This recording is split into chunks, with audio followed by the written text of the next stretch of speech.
The views expressed on Skeptically Speaking are not necessarily the views of this station, its affiliates, sponsors, or advertisers. Bring it on! The skeptics await your letter. Your call, tweet, homing, pigeon, whatever. Desiree Shell gonna raise a little hell, metaphorically that is. 'Cause we're skeptically speaking. Hello and welcome to Skeptically Speaking. I'm your host, Desiree Shell.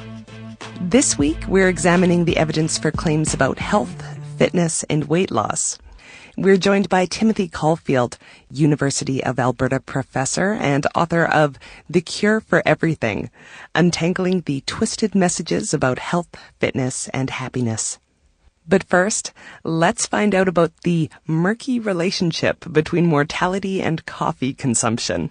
I'm here with Scicurious, postdoctoral researcher with professional interests in neurophysiology, specifically the interactions of neurotransmitter systems. She's the author of the hilarious and informative Neurotic Physiology blog, and she blogs for Scientific American at the Scicurious Brain. Welcome back, Sci. Thanks for having me on. So you're here today to talk about one of my absolute most favorite things in the whole wide world, that empowering, energizing elixir known as coffee. Oh, yes. I refer to it personally as nectar of the gods. So according to the National Coffee Association in the U.S., in 2010, 54% of Americans over the age of 18 drank coffee every single day, for reference.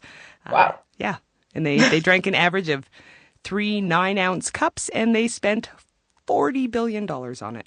So do you mean I'm almost average then? Only in that way, love. Oh, well, yeah. And so now a new study published in the New England Journal of Medicine hints that maybe, possibly, coffee might help me live forever. I wouldn't go with live forever. Maybe live slightly longer than your worst non-coffee drinking enemy?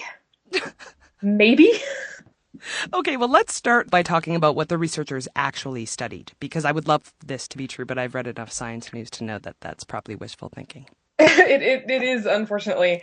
Basically, they did a huge association study. There's this big, gigantic data collection study, the AARP Diet and Health Study, run by the National Institutes of Health, and it's a massive collection of basically hundreds of thousands of retired people. Well, people over the age of 65, and they, take a lot of data on their health, on their diet, various diseases, and when they die, and what they die of. So it was really interesting because some of the coverage on this story was really, really great, and some of it was not. Like, they mixed up things like the numbers of people, because there's a number in this paper, and the number is 5,148,760. That is not the number of people in this study. Really? That is the number of person years of people they managed to reach for follow-up between 1995 and 2008. The number of people was 402,260, which is still a really, really large population. And the study was not specifically aimed at coffee or caffeine consumption even, right? No, the Diet and Health Study is actually just a big study on diet and health. It takes into account all this other data. It's a lot like, it's a big study called the STAR-D study, which is a study of antidepressant effectiveness and depression. It's another huge study, and it takes into account all of this data, and researchers have access to all of this data. So you may, have some papers come out and it's on, depression, but you may have other papers come out and go, oh, well, it's on the association of diet and depression, or body mass and depression, because they take all of these things into account. In this case, the Diet and Health Study is diet and health and mortality. Right. And they have all these other things, different associations with cancer, obesity, lots of stuff. It's a huge pile of data, basically. So this is just a group of researchers that were looking for information about coffee drinkers then? Yes, they Okay. were looking at coffee consumption in this particular study, and in particular comparing the people who died and the numbers of people who died versus the people who didn't in the follow-up. Yeah. So of the 402,260 people, which is like roughly half and half, men and women, 52,515 of them died between 1995 and 2008, which is a pretty low death rate, considering they're all over 65 anyway. And what they did was they took those people and they compared who drank coffee, and they did look at caffeine versus uncaffeinated coffee, but I can get into that later. And then they compared a whole bunch of other variables. Now, keep in mind, they also excluded a bunch of people. So you were excluded from the study if you were obese, if you had cancer, if you had diabetes, a whole bunch of pre-existing conditions were excluded. Now, smoking wasn't excluded initially, correct? Smoking was not excluded, and that actually was important because I think it was something like 48.1% of the women who drank more than 6 cups of coffee a day also smoked. The number was 34.7% in men. A lot of smokers. So once they controlled for the smoking rates, then what did they find? Well, when they didn't control for the smoking rates, it looked like caffeine increased the odds of death, but it turned out that was the smoking. Hey, funny that. When they controlled for the smoking, there is a small, it's modest, it is significant, but it's pretty small, decrease in mortality incidence among coffee drinkers. What they found was in men, you had a 10% less of a chance of death if you drank more than 2 cups of coffee a day. In women, it was larger, it was closer to 15%. And that was across most of the conditions. That included things like, even though they excluded people with cancer from the study, if you eventually died from cancer, if you eventually died from infectious diseases, heart attacks, etc., actually cancer was not associated in any way. But in most of the other forms of death, amusingly, accidents also you're slightly less likely to die from an accident if you drink 2 or more cups of coffee per day. Maybe you're more alert. I'm starting to see the problems with this study. Yes. When they also sorted the results based on the amount of coffee consumed as well. They did. They tried to sort it via caffeinated versus decaf, but the questionnaires they used were not overwhelmingly specific. So it was, do you drink caffeinated roughly more than half the time versus, do you drink decaf roughly more than half the time? So it's not very specific there. Also, the rates, the actual consumption of coffee was self-reported. So 1 cup to 6 cups or more. And keep in mind, most people do not know by eye what a cup is. Right. You're listening to Skeptically Speaking, and I'm talking to Scicurious, author of the awesome neurotic physiology blog and the Scicurious Brain at scientificamerican.com. Okay, so let's talk about what we can figure out from this study. So as much as I wanted to, it doesn't actually prove that drinking enough coffee will make me bulletproof. No, most assuredly it doesn't. And that's the thing. For example, most of the coffee drinkers, they didn't assess them. This was a diet and health study. So this was a questionnaire. It was things like, did you have cancer? Do you have, la da da da. They didn't actually follow them to see if they had things like higher blood pressure, lower cholesterol, stuff like that. There's also people who drink larger amounts of coffee tend to have more unhealthy behaviors. As I drink a lot of coffee, this offends me personally, but it doesn't offend me personally. If that helps. They smoke more, they eat more red meat, they eat less chicken, they eat fewer vegetables, they drink more. Yeah, a whole bunch of other things. They definitely eat a lot fewer vegetables. I was pretty struck by the vegetables. So, well, then, if you were running this study or running follow-up research, what would you want to do with that? I want to break it up into... the thing is, you can never control for all of the variables, and there are so many variables. For example, there's a significant difference in educational level, which means there's probably a significant difference in socioeconomic status. Right. And what does that mean for your healthcare? Whether or not you're getting good versus bad healthcare, how often you're going to the doctor, what does that mean? And of course, I would also want to look at, they just had coffee. They didn't assess things like tea, soda, sugar. They also, it was, the study found that the decreased mortality rates associated with coffee were associated with coffee regardless of whether it was regular or decaf. So what does that mean? Are there antioxidants in coffee? What does that mean? To be honest, if I were to run a study looking to see if there was an effect of coffee on mortality rate, I would want to run it in mice, and I would want to take a whole bunch of mice, and I would want to feed a bunch of them daily coffee, little iced coffee drinks or something, and feed the rest of them little, fake iced coffee drinks, and see who lived longer, because that would actually tell me. But humans, there's just, the problem with humans is they're just full of variables. And usually I don't have a problem with that, but we are talking about coffee here, so this is distressing me. Well, and science. I like, the purer the better. But no, I mean, it's an interesting study to look at, and it's an interesting association to make. But honestly, this raises more questions than it answers. Right.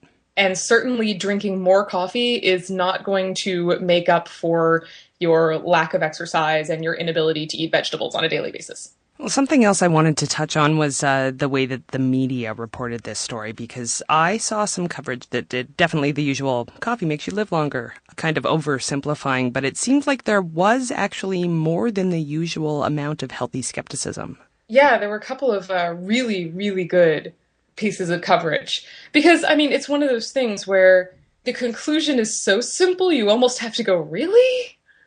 It's too good to be true, Even to a relatively non-skeptical eye. Maybe I shouldn't get too excited about the life-extending effects of coffee then, but I can hold on to a little bit of hope about the state of science reporting? I think you can. That's something. Boston.com did a really good, I thought, a really good coverage of the story. So what was good about it? They were very skeptical, and they said, they actually questioned a bunch of outside reviewers. They actually asked the editor of the New England Journal of Medicine what they thought of the study, and then they basically said, okay, well, this is not going to make up for your bad habits. More coffee is not probably the way to go. But they did, they had the claims and everything else, but they also, had a lot of the problems, and the same problems that I had with it, things of like socioeconomic status, differences in education level, etc. And the thing they actually, note that this doesn't mean that coffee drinkers live longer. Because technically speaking, they don't. It means that they had a slightly less risk of death in this time period. It doesn't mean you live longer, and it certainly doesn't mean that coffee will make you live forever. Okay, well, I'm going to try and grasp at straws here. Is there anything that caffeine is good for, health-wise? My soul. It's good for my soul. There's worries, for example, that coffee can increase your blood pressure, and that could be a problem for some people. When people get sick, one of the first things they tell you to do is give up coffee. Give up caffeine. If you have, cancer or diabetes, they often tell you to give up the caffeine. But I would say things that coffee is good for: staying awake and alert and not dying of an accident, maybe? Good. Let's see. For me, it's good for daily life. I see where we're going with this. Right. I mean, I think there's a lot of things that could be good about coffee. Previous studies have shown that it could be good for decreasing your risk of stroke. It's been found, several studies have repeatedly found that people who drink more coffee have lower incidence of diabetes. There's another one that I actually covered a while ago on my blog, linking coffee consumption to decreased rates of major depressive disorder, but I believe that one about as far as I can throw it. Right. So, well, this is, that's something. Yeah, something. I mean, the decreased stroke risk and the decreased risk of diabetes, that's good. I would really like more people to do research on this particular topic, and that may be because I have a vested interest. I never get tired of it. I love coffee research because it's hard to do, You can do the caffeine research, or you can do the coffee research, but what does each mean in terms of consumption, and how do you know that people are doing what you tell them to? It's a really nutritional research like this is very interesting, but it's gonna always have a lot of variables. Sai, you are always awesome. Thanks for coming, and come back soon. Thank you for having me. You can find links to Scicurious's various blogs on our website at skepticallyspeaking.com. And we'll be right back with Timothy Caulfield to talk about his new book, The Cure for Everything: Untangling Twisted Messages About Health, Fitness, and Happiness, right after this.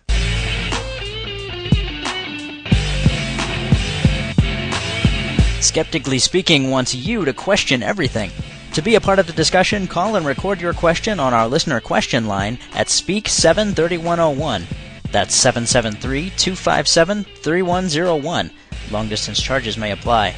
Sunday nights at 6 Mountain Time, join our Ustream chat room to listen and ask questions as we record interviews live. Just click the Listen Online button at skepticallyspeaking.com. You can also email your questions and comments to live@skepticallyspeaking.com, or if you're on Twitter, tweet us at Skeptical Radio. To find out where Skeptically Speaking airs near you, to listen to past episodes, or download the weekly podcast, check out our website at skepticallyspeaking.com. While you're there, follow the links to connect with us on our Facebook page, our Twitter feed, or to subscribe to the show in iTunes. And now, back to the show. Welcome back to Skeptically Speaking. I'm your host, Desiree Schell. My guest on today's episode is Timothy Caulfield, a Canada Research Chair in Health Law and Policy and a professor in the Faculty of Law and the School of Public Health at the University of Alberta. He's also the author of The Cure for Everything, Untangling the Twisted Messages About Health, Fitness, and Happiness.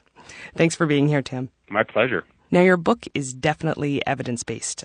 You've gone through the research on various topics and you've tried to figure out the scientific consensus around health and fitness, but you also provide your own anecdotal evidence. You visit celebrity trainers, you change your diet, you get your genes sequenced, and you try homeopathy. So why was that exactly? Was the science not enough? That's not really the reason that I decided to sort of dive in personally to all these areas. Because I'm a science geek, and I've always used evidence in my day job as a health law and science policy professor. But what I did find was there is so much evidence out there, and there's so much science out there in health and fitness right now. We're just bombarded by it. I wanted to get a sense of what it was like to actually try to implement that science on a personal level. I wanted to get a sense of what the challenges are to change your lifestyle, to try to live in a more healthy manner. And I thought in order to do that and really appreciate what people go through, I thought I needed sort of to walk the walk. And it was personally sort of a revolution for me. Which I did not expect. It did have a big impact on my life, and I think it had a big impact on my health. And also I think it gave me a greater appreciation of the challenges around sort of implementing good science in the realm of health and fitness. Now, you work in health policy, and people don't seem to respond terribly well to facts and data, do they? No, you're absolutely right by that, and that's one of the greatest challenges. As we're moving into this era where obesity and sedentary behavior is becoming really a tremendous health challenge. Why trying to get people to change their behaviors becomes so important. So I'm becoming increasingly fascinated with that aspect of the story. And the other thing is people. Even with experts, this is true even with experts. This is great, a little bit of data that shows that people are terrible at estimating. For example, and I can use a lot of different examples, but for example, people are terrible at estimating the amount of calories in a given food. And that's whether it's the general public or an expert. Even experts are bad at that. So you wonder what's going on sort of on the psychological level, on the consumer level to make it so difficult to take facts and put them into action. But in some of the areas that you've written about, people don't really have access to the facts to even be able to ignore them, let's say. Like the real best ways to lose weight or the theory behind homeopathy. That information isn't readily available to everyone because there's so much counter information. Right. So that is correct? Yeah, I think you're absolutely right about that, and that's one of the things I wanted to do in the book, and again, one of the things I hope will arm people to move forward is sort of cut through all that. You're absolutely right. There's just so much health information out there right now that it creates a very confusing environment. Like what's the right study? What science is this one day, then science is that the next day, and then I'm hearing that homeopathy is the miracle cure. I'm hearing that this complementary alternative medicine works.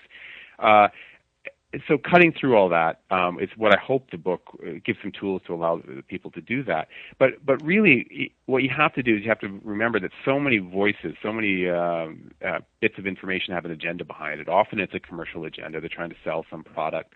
Often it's an ideology, and that's often the case with some complementary alternative medicines. I don't want to bash them all, but often that's the case. And also, of course, with conventional medicine, right, where you have the pharmaceutical industry so involved in sort of twisting the message. But the beauty is, because some people say, oh, your book's such a negative book because it says nothing works. I think kind of on the contrary. I'm a glass half full kind of guy. On the contrary, what it means is you can push that aside and concentrate on really a few very basic things to optimize your health. Well, let's start with fitness. So what does that word mean? Because it seems to mean many things. Yeah, and again, when I started down this path, one of the first things I needed to do was kind of define fitness and look into what does fitness really mean. Because depending on how you come at this topic, it can mean very different things. If you look at pop culture, and if you look at how it's sold to us by the fitness industry, and how it's sold to us by Hollywood, and how it's sold to us by fitness magazines, fitness means sexy abs. It means that seems to be the number one metric. Whether you're a man or a woman, fitness equals sexy abs, leanness, and to be frank, sex. The ability to get sex. That's how fitness is sold, and that's very, very important. It's really about aesthetics, right? In that context, it's about aesthetics, and that's important because studies have shown that people want to attain that look quickly, and they don't really care about all the other biological changes that happen in your body that are so beneficial associated with getting fit. They just want the look of being fit, and study after study has shown that. Now, it does change as people get older and people start understanding the value of being fit. But for pop culture, fitness is really about sexy abs, and obviously, I think that's a mistake. And it really should be about being fit and being healthy. And so in the book, I try to define fitness that way. That the kinds of activities that make a biological difference in the body, that nudge us towards being more healthy, that help us to avoid chronic diseases, that will allow us to live more active and mobile lives, and also that have sort of a psychological effect. Fitness is one of the best ways to deal with mental health issues, and it's one of the best ways just to feel good. So that's also the sort of the squishy element of my definition of fitness. Well, see, and therein the bad news lies, because since so many people do equate fitness with aesthetics, and they want to use exercise to achieve that, you have much bad news for them. Yes, that's very much. Yeah, you're right. It sounds like bad news. I don't like to think of it as bad news, though. But you're right, because it's actually, particularly in the short term, very difficult to change how you look through exercise alone. Exercise, in fact, is on its own is not a great way to lose weight, and it's very difficult to change your physique rapidly. And studies have shown that people, they start working out, they don't change the way they look, and what do? Right? They quit. And in fact, I can guarantee that that was a mistake, but I can guarantee that biological changes were happening in their body that are making them fitter and healthier. And over the long term, here's the good news. Over the long term, those sort of aesthetic changes will come. They absolutely will come, but they take a long time, particularly as we get older. But one of the big surprises I found when I was researching this book was the degree to which fitness or exercise is not a great way to lose weight. And there's a whole bunch of reasons we can talk about that, why that's the case. But it's so often sold to us. Of course, this is also a marketing ploy by companies that want to sell, fitness gimmicks. That you can lose weight by exercise alone. It really is about diet. It really is about calories in. Exercise is so valuable for your health, but on its own, it's not a great way to lose weight. You're tuned into Skeptically Speaking. I'm talking to Timothy Caulfield, a Canada Research Chair in Health Law and Policy, and the author of The Cure for Everything, Untangling the Twisted Messages About Health, Fitness, and Happiness. So do continue with that. So why doesn't exercise assist in weight loss? Well, there are a whole bunch of reasons. Now, it does assist in weight loss, but the problem is there's a bunch of problems. First of all, some studies have shown, and the data around this is a little bit equivocal, but in general, it points to the fact that it increases your appetite. Particularly for women, it looks to be the case.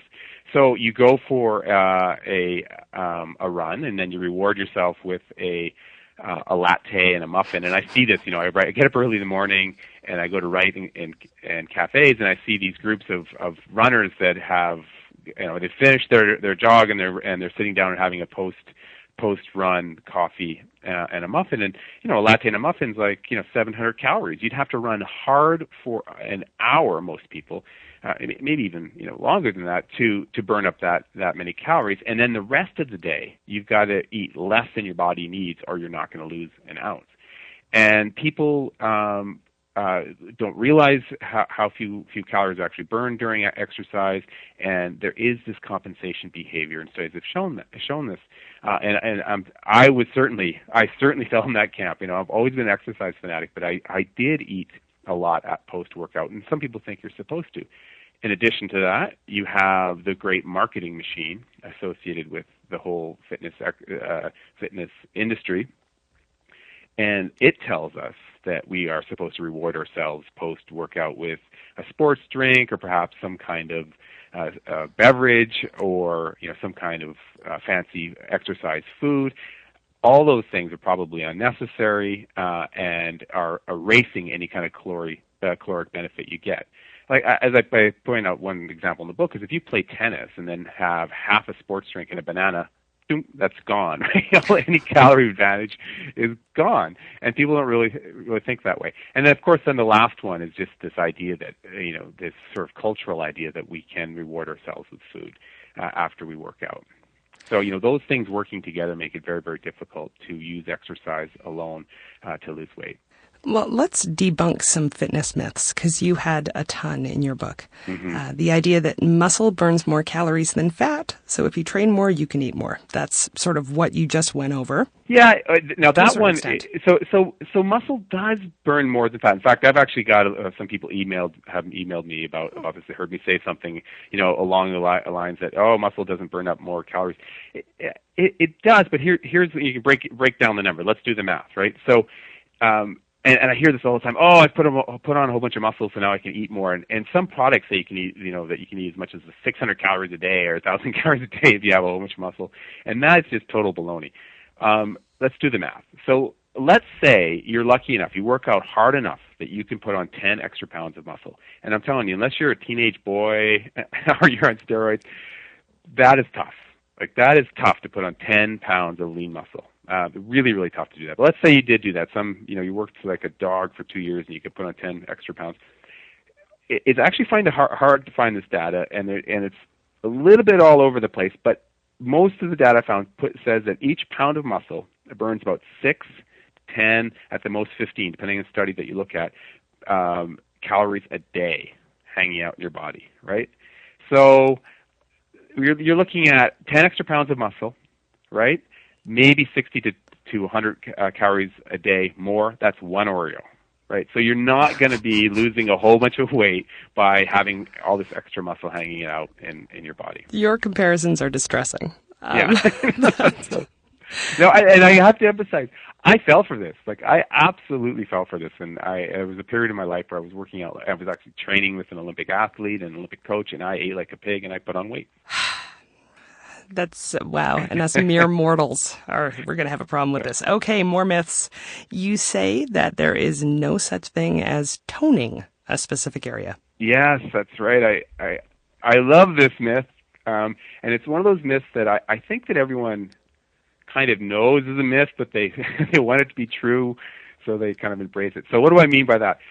Think of all the products that are sold to tone a particular area of your body. And for women, it's often their butt or their thighs or their stomach, and for men, it's their chest. And of course, for everyone, it's their abs, right? We're going to tone our abs.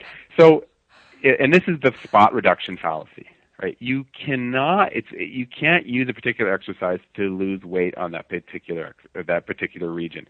toning. So toning, and if you define toning as looking cut, right, and seeing your muscles and stuff, that's all about how much body fat you have in general. Of course, if you have more muscle there and you get, that, and if in fact then you do lose all the fat, you'll look, very, very cut. But in general, it's really about losing weight. So you can't use the ab flex spinner thing to lose, to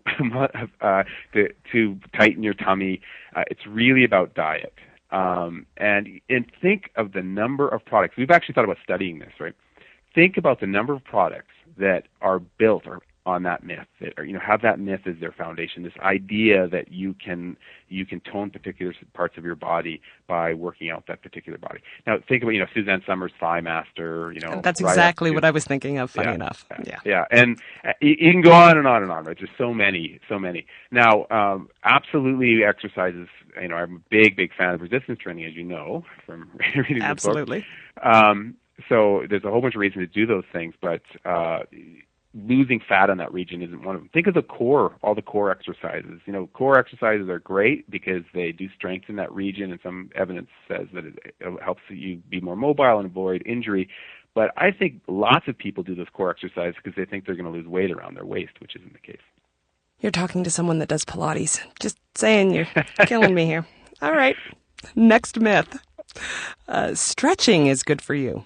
Yeah. Now, I did not think this needed to be debunked in any way. I took gym classes when I was young, and stretching was a big part of those classes. Same here, and I stretched all my life. When I was very active in sports, I used to stretch. Beforehand, my son still stretches in track. He still stretches. He was stretching. He was in track meet yesterday, stretching away, and I just keep my mouth shut. The the evidence is incredibly, at best, it's equivocal. But in general, the evidence shows no injury prevention benefit for stretching. And in fact, there's some studies that show that stretching before events that are explosive events, like sprinting or jumping events or gymnastics, actually impairs your performance.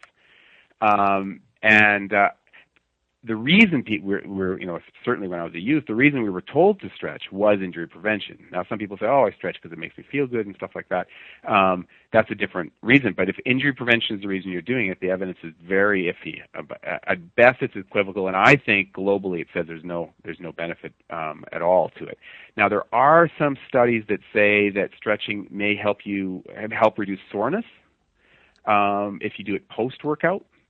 But again, that data is just starting to emerge, and that, of course, isn't really why we've always been told to stretch. It really is this injury prevention idea. Now, you should put your body through a range of motions. You should do like some, lunges and things like that, and these sort of active warm up. Absolutely, you should warm up. But these kind of traditional stretching activities, not necessary. So where does that leave yoga then? Yoga. Okay. So, I wrote this book, and I say a lot of controversial things in the book. And I expected to get a lot of hate mail, and I did get some, from some sectors that we can maybe talk about later. Welcome to the club, sir. Yeah. I mean, the response has been amazing. It has been amazing, and everyone's been so positive, and I'm so thankful for that. But one sector that has been a little bit angry is the yoga community, which is interesting because I actually do not. I actually point out the benefits of yoga in the book, and I actually do think yoga has tangible benefits, and there's evidence that shows that it has benefits. There's been studies that show that it helps to reduce stress. There's even some studies that show that it helps to lower blood pressure. It's the relaxation. And it is absolutely, it is a light resistance workout, which is also good. But as I say in the book, it's not the most efficient way to get fit. So if you have an hour to work out, is yoga the best thing to do? Not really. I mean, if you love yoga, that's awesome, and keep doing it. I never want to discourage people from doing an activity that they love. And they're probably not eating while they're doing yoga, so that's also good. But distraction. Is it the best way to get fit? I mean, that's really an open question, and I don't think it's a very efficient way to get fit. If you have lots of time and you enjoy doing yoga, I say go for it for sure. And also there's some evidence that helps with injury prevention, and there's one study that showed that it's good for lower back problems and things like that, but not an efficient way to get fit. And think about it. It doesn't burn a lot of calories. Now I'll get all these people that'll email me and they say, "Oh, you haven't tried this kind of yoga because it's just so, so intense." But it just is not as efficient as other forms of exercise. And it's a huge industry, like $6 billion a year. So what's being sold is a lifestyle, right? And in order to sell clothes, and that whole idea that is a global way to get fit is part of that marketing strategy. Now, how about the idea that moderate exercise is just as good as vigorous exercise? Yeah, no, this is also a really, really interesting one. And it has a lot of, I find, fascinating public health dimensions to it. So we often hear this over and over again. It's this idea that, everything in moderation, and that goes for food also, and the idea that, if you just get out and do moderate exercise, that's sufficient. I think part of that comes from that message exists for the following reason. If you get the biggest public health benefit from getting completely sedentary people active, right? So if you are the king of your country, and you are trying to improve the health of your country, that's the message you want to get out. Just get active, you sedentary people. Most people don't do exercise at all, right? So you want to get that group of people exercising. But there is clearly a dose response. The harder that you work, the more intense that you work, the more benefits you get, and also that you get those benefits in a shorter amount of time. And in fact, it is, even though this is, I've received messages from people who thought this was quite revolutionary bit of information. I don't think it is at all. I mean, it's actually that message, that dose response message, actually exists in the activity guides that emanate from most governments, from the U.S. government, the Canadian government, the U.K. government. That idea of a dose response is there. The harder you work, the quicker you get the benefits. We have many, many questions. This one is an email from Buddy. Is there a most efficient type of exercise in terms of calorie burning and weight loss? That's a great question. And in fact, when I started this book, I was kind of hoping, I call it The Cure for Everything, which is the most ironic title. And I was actually really hoping that I'd find a cure for everything, that I'd uncover something that, that hadn't been revealed, or that, if you could bring together all this evidence from, different scientific communities, that there would be this ultimate cure. And I didn't find that, but one thing I did find that I was surprised at how much data supports this is that there is a form of exercise that is probably the most efficient. And some of this data comes out of Canada, which is nice for me. And that is interval training. Interval training, so what that is doing short bursts of intense activity followed by a short rest, and then repeating that pattern. So, for example, getting on a spin bike and doing 15 seconds hard, and then taking a break for 45 seconds, and then again 15 seconds hard, and then repeating that for, 10, an interval 10. And studies have even shown that doing intense intervals, like 10 minutes of intense intervals, can be equal to like an hour of steady-state running. And given that people say that time constraint is the number one reason they don't work out, this is like a fantastic bit of information. So yes, that is, and studies show that they've measured other biological factors and found that you get all those benefits through interval training that you might get through a longer workout.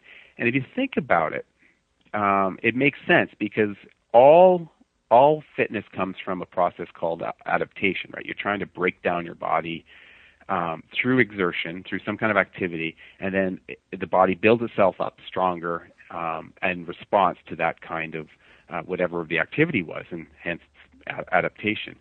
So interval training is just an efficient way to make that process happen. So I try to do 3 interval workouts a week, and I think it's made a big change. You're listening to Skeptically Speaking, and we'll be right back after these messages to talk more with Timothy Caulfield, the author of The Cure for Everything, Untangling the Twisted Messages About Health, Fitness, and Happiness.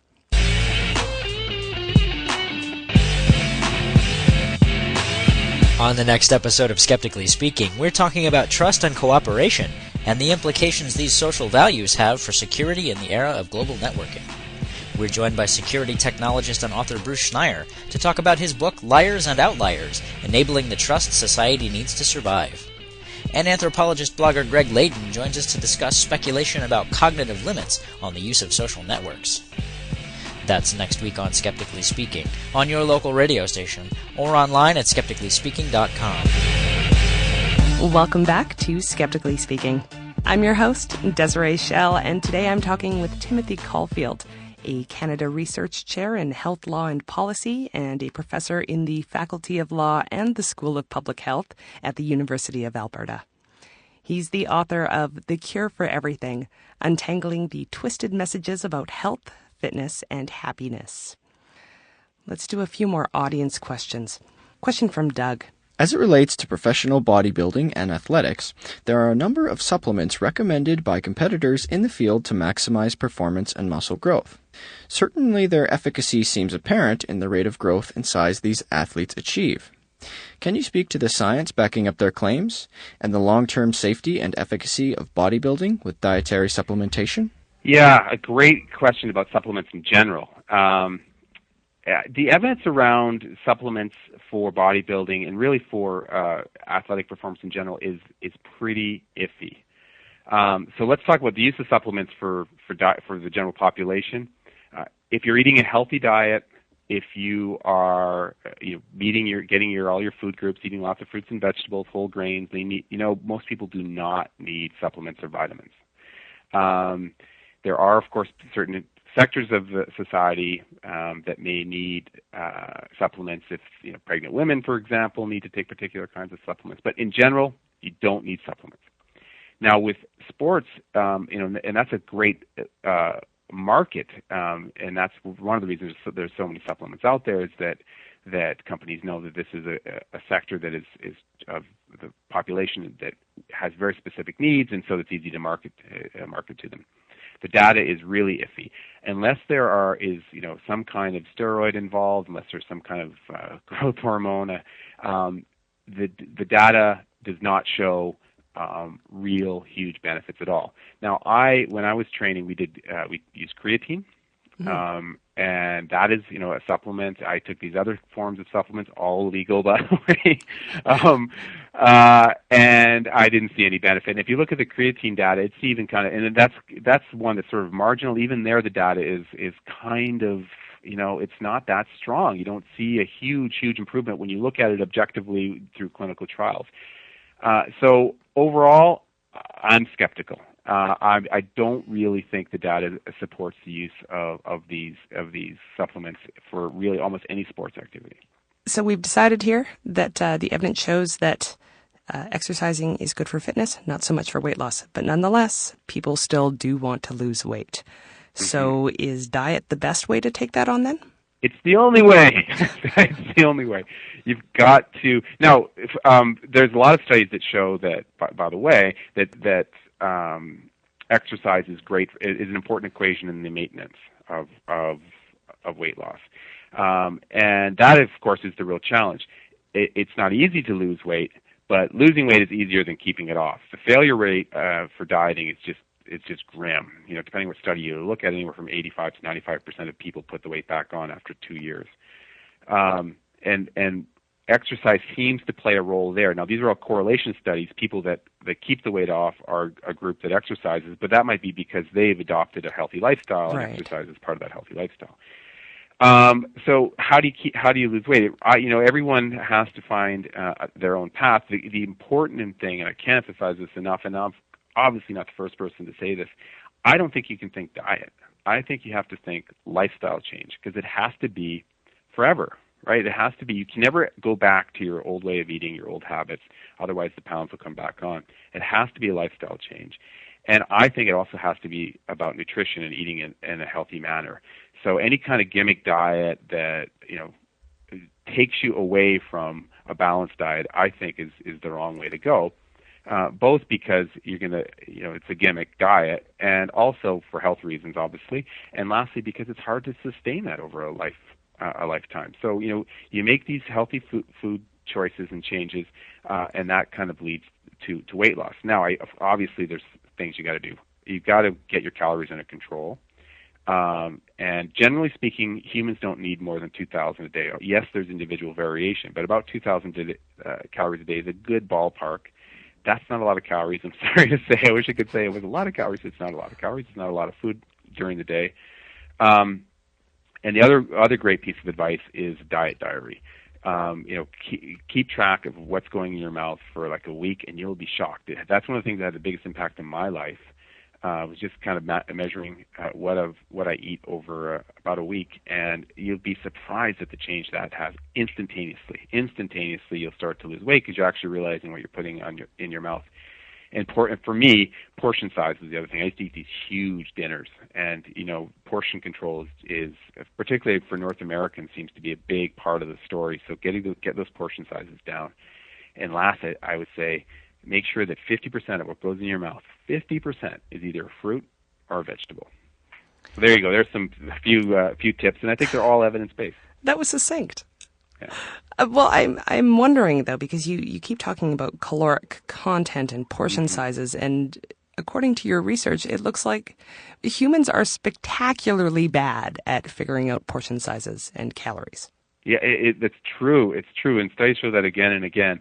And so it's almost a worst case scenario, right? Where calories are pushed on us all the time, and we're do a terrible job of figuring out what is in those calories, and we love calories. So it's like all these things working together to make the situation really grim.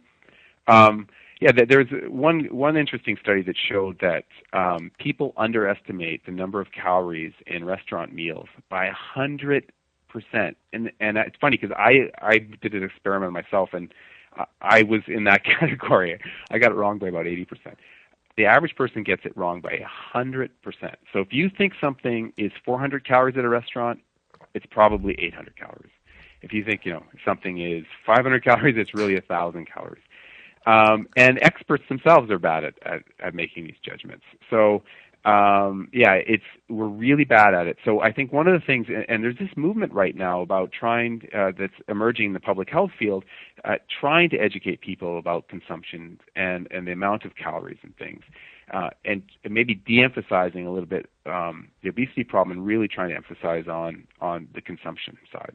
Well, you touched on this before, but there are entire industries with big pockets who would like us not to be aware of these things, correct? That's absolutely correct. And I think that's, I'm very skeptical about the involvement of industry in these kind of public health policy discussions. But unfortunately, they really do need to be at the table because that's where we get our food. I mean, unless we socialize the entire food production system, there's going to be the private sector is going to be involved. So somehow we have to get them at the table and get them understand. Even though I am a skeptic about that, get them involved in lowering the number of calories in food. The whole portion size thing is fascinating. We've seen the portion sizes grow, and lots of other authors have talked about this really from the 1970s forward. And the portion sizes in the United States and Canada are simply massive, and increasingly so in Europe. One McDonald's dinner is probably more calories than you need in a day, right? And so trying to get that under control is going to be a real challenge because industry, probably doesn't want to play. I'm trying to be a little bit optimistic. Probably doesn't want to be involved in reducing those calories. And the other thing is getting healthy choices out there, right? Making healthy choices available for everybody, not just the affluent, but really for everyone. I think that's another important part of the equation. And I was going to point that out because eating unhealthily is actually a socioeconomic problem often. Yeah, that's absolutely right. And studies have shown that consistently, right? There have been a few very recent studies that have suggested that the connection between availability of fast food and healthy foods is not as tight as recently believed. They're speculating there's also an education element there that's tied to socioeconomics. In other words, that we have to really educate the population broadly about healthy food choices.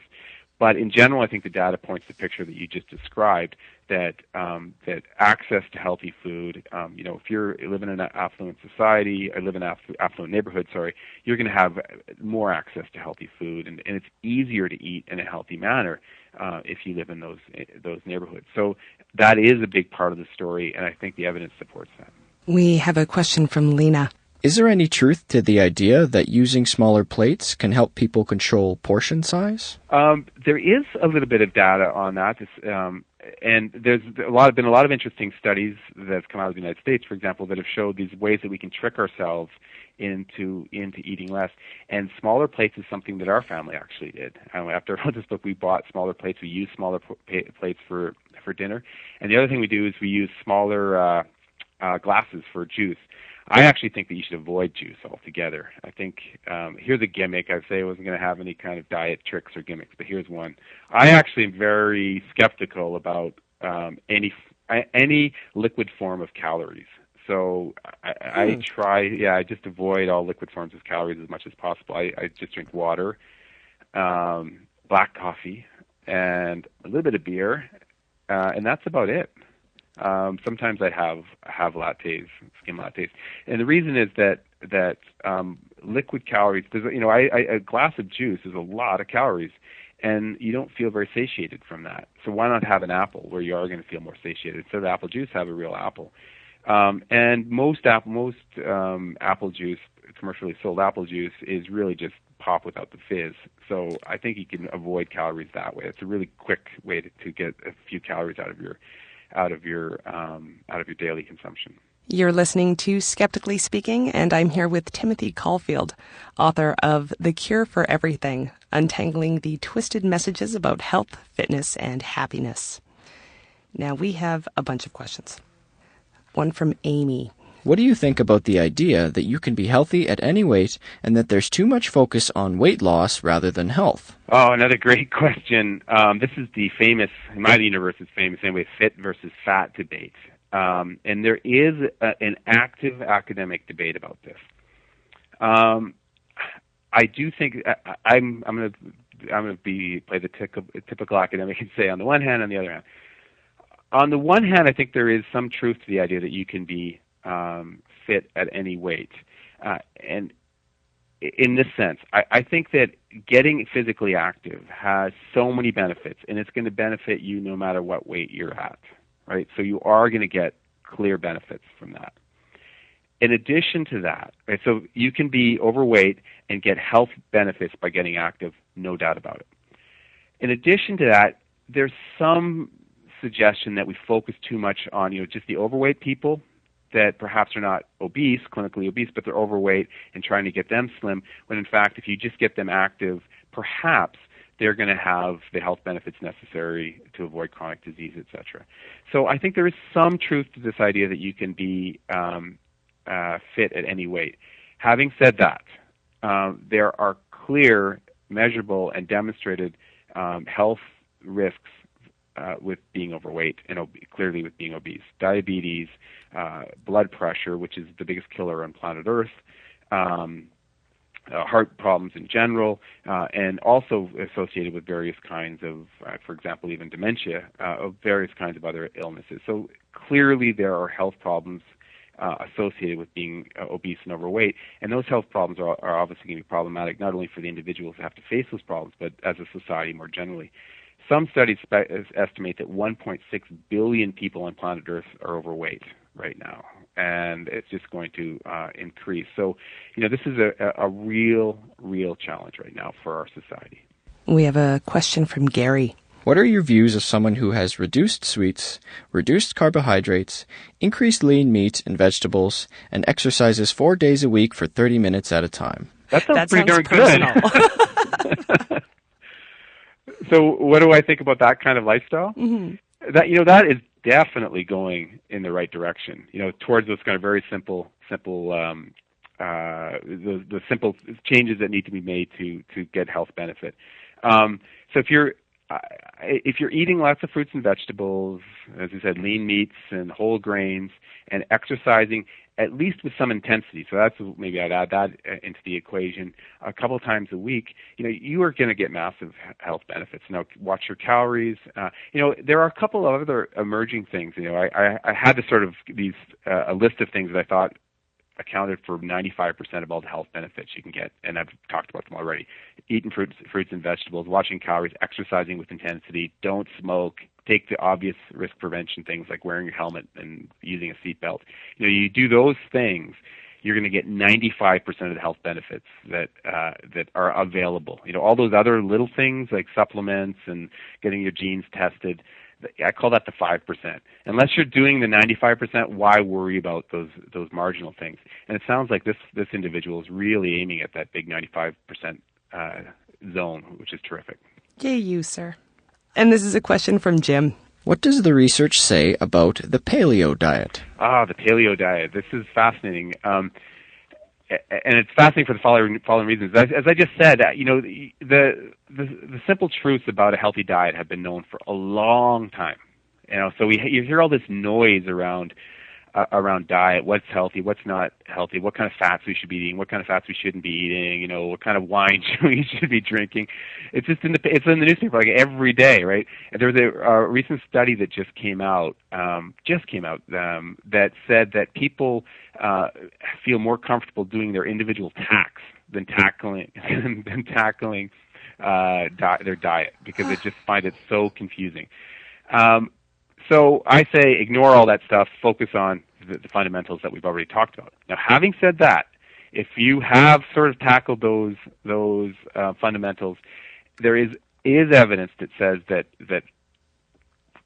focusing on things like the Mediterranean diet will nudge you in even more healthy direction. And that means adding things like more fish, and perhaps de-emphasizing dairy, and eating and drinking moderate amount of alcohol. So that's the Mediterranean. And the other diet that does have some evidence to support it is this idea of it's the Paleolithic diet, right? And that is has sound science theory behind it. And it's the idea that we should be eating in a manner that is before the agricultural explosion. So in other words, eating in a manner that our genome says we should be eating, right? Because we haven't evolved much since the agricultural revolution, so we should be really trying to eat like we did sort of before that time. And there is some some research that says that it does have health benefits. I think we should wait on the paleo diet, see how the data emerges. If you want to tweak your diet even further, I say go with the Mediterranean. We have almost no time left, but since you just mentioned the genome, I'd like to touch on genetics. And we've spoken quite a bit on the other episodes about genetic sequencing and what it can actually determine and what it can't. But maybe just briefly explain what our genes can tell us about fitness and health. Because actually, according to what I've read, the answer is not much. Yeah, I think the answer is not much right now. Now I'm a huge science geek. And I've been very involved in the field of genetics throughout my whole career. In fact, that's sort of that's in my wheelhouse, I guess you can say. So I've been very close to this debate, and I'm a believer in genetic research. I think real tangible benefits are going to emerge. It's a very exciting area. But on an individual level, you're not going to get much benefit from knowing your genome. You really aren't. Just eat healthy. Don't worry about your genetic predispositions unless you have one of the rare monogenic diseases or one of the highly predictive genetic cancer genes, which aren't that common, by the way. You really don't need to worry about your genetic predispositions because it's all the same. If you have an increased risk for colorectal cancer, eat lots of fruits and vegetables, don't smoke, and get exercise, which is exactly what we should all be doing. Tim, thank you very much for being here. Oh, real pleasure. Thank you for having me. You can find Tim Caulfield, author of The Cure for Everything, Untangling the Twisted Messages About Health, Fitness, and Happiness, at the link on our website at skepticallyspeaking.com. And while you're there, click the links to Facebook, Twitter, and Google+, and also to iTunes, where you can listen to past episodes, subscribe to the show, or leave a review. Before we go, we wanted to let you know about a new service that we're offering at Skeptically Speaking. Thanks to the very, very generous volunteer effort of listener Bonnie Lee, we're making transcripts of our interviews available on our website. Starting from episode 160, Bonnie has been busily transforming our conversations into readable text. You'll find links to the transcripts in each episode post. Thank you so much for your hard work, Bonnie, and thank you for listening. We'll see you next week on Skeptically Speaking. Bring it on, the skeptics await your letter. Your call, tweet, homing, pigeon, whatever. Desiree Shell, gonna raise a little hell, break the spell of Pavlov's spells. Cause we're skeptically speaking, on mind reading tarot cards and witches, psychics, and their spoon-bending mind tricks. All the humbug, flim-flam, frauds and shams, the charlatan who I don't think you understand. It's the hocus pocus, out of focus locus, eroding the brain, making gains on the hopeless. Let the crystal ball fall, smash on the floor, leave the pieces alone, we don't need them anymore. Just a microscope, telescope, magnifier, reading in between the lines of these lies. Bring it on, the skeptics await your letter, your call, tweet, homing, pigeon, whatever. Desiree Shell, gonna raise a little hell, metaphorically that is, cause we're skeptically speaking.